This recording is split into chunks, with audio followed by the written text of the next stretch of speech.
నాగర్ కర్నూలు జిల్లా అచ్చంపేట పట్టణంలో ప్రపంచ ఆదివాసీ దినోత్సవం సందర్భంగా స్థానిక ఎమ్మెల్యే క్యాంపు ఆఫీస్ నుంచి పట్టణంలోని Angirekula Sekharaiah garden function hall వరకు ఆదివాసీ చెంచులు ర్యాలీగా తరలివచ్చి డప్పులతో నృత్యం చేస్తూ ర్యాలీ నిర్వహించారు.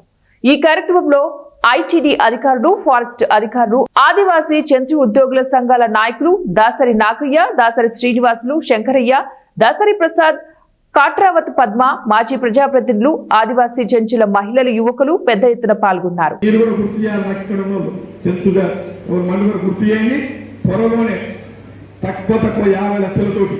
మంచి చెంచు భవన్ కట్టి మీకు అప్పచెప్తాం.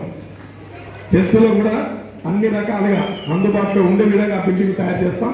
కాబట్టి ఇవే కాకుండా హాస్పిటల్స్, నేను ఫస్ట్ టైం హాస్పిటల్ అప్పుడు హాస్పిటల్ పెట్టించాం. అప్పుడు డాక్టర్లు ఎవరు గవర్నమెంట్ సర్వీస్లో జాయిన్ అయితే లేరు. 2006లో నాకు ఐడియా వచ్చింది 29 పెంటలుండే హాస్పిటల్ పెట్టాలి. అప్పుడు ఉన్నటువంటి ముఖ్యమంత్రి దివంగత నేత డాక్టర్ వైఎస్ రాజశేఖర రెడ్డి గారికి దగ్గర వెళ్ళినప్పుడు వంశీ ఉస్మానియాలో డాక్టర్లు జాయిన్ అయితే లేరు, నువ్వు అడుగుల దవాఖాన పెట్టమన్నాడు. సార్ నా ఫ్రెండ్స్ ఉన్నారు సార్, నా జూనియర్స్ ఉన్నారు, తీసుకొస్తా సార్ అన్నారు. వాళ్ళు రాకపోతే ఎట్లా అన్నాడు. నా భార్య డాక్టర్ సార్, నా భార్యను పెట్టి నడిపిస్తా అంటే మాట్లాడుకుని సంఘం పెట్టేశారు. మీకు ఎంత లేదు, 2 సంవత్సరాలు నడిపినాం.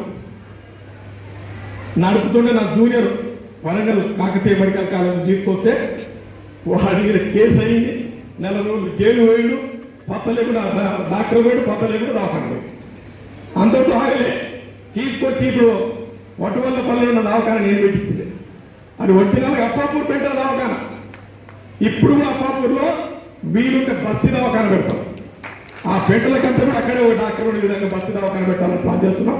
అదేవిధంగా మనకు అక్కడ నిన్న మొన్న దోమల పెంట, ఈగల పెంట, ఈ ఎవరు చూసినా బాధపడేది. ఏ ఊరు అంటే ఈగలకు దోమల పెంట. ఎక్కడ పక్కన ఉన్నోడికి ఏం తెలుస్తుంది? ఏం పెట్టరా ఆవుల పెంట ఇచ్చినట్టు. పెంటేది అంటే వాళ్ళు కొంతమంది పేరు చెప్పుకోలేకపోయింది. కొంతమంది నేను పోయి ఎట్లా ఉన్నాయంటే సార్ ఈ పెంటలతో పరిచయం ఉంది మాకు, ఏం చేస్తారంటే దాని హిస్టరీ తీసుకున్నాం. 1963 కన్నా ముందు దోమల పెంట బ్రహ్మగిరి, ఈగల పెంట ఎవడో నాకు తెలియదు. అదే పేరును నేను మారుస్తా, మీకు ఏమైనా అభ్యంతరం ఉందా అన్న. అందరు సంతోషంగా ఏం అభ్యంతరం లేదు సార్, తొందర మాకు వెంటనే 6 నెలల